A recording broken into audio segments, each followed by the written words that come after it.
Hello guys, good morning. Anihan na po dito sa amin ng sibuyas. I-share ko lang po sa inyo kung paano po ang ginagawa dito sa amin.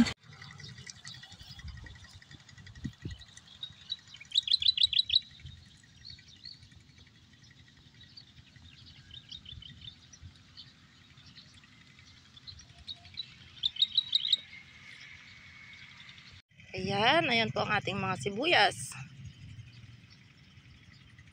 Pwede na po siyang anihin. Bago ito bunutin guys, ay pinapatubigan muna para lumambot ng kaunti ang lupa. At hindi po maiwan ang laman sa ilalim pag binunot. Ganito po siya. Sample po. Ayan. Para buo po natin makukuha yung laman. Tapos ay iipunin po natin dito sa sama-sama po sila.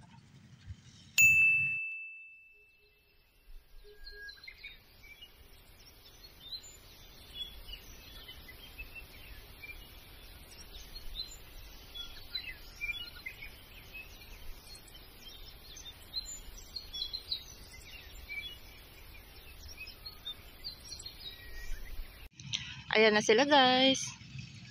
At mamaya ay aalisan ng dahon para pag dadalhin sa palengke ay wala na po silang mga dahon.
Ayan na guys, tapos na po ang ating pagbubunot ng mga sibuyas.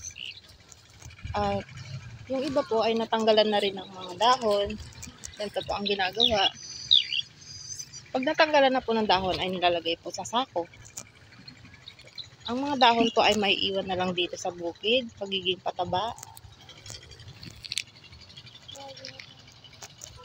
Ayan, nilalagay din po sa red bag.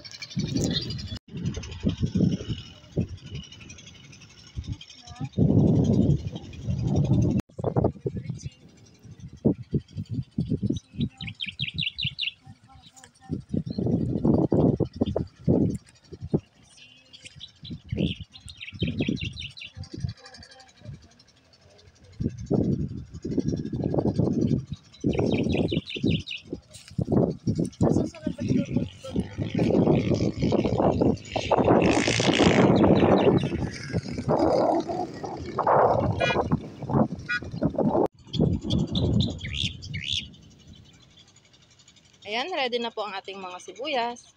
Maya-maya po ay darating na ang truck na magpipick up ng mga sibuyas. Dadalhin po sa bayan at ibibenta sa mga palengke. Yan lang po. Thanks for watching.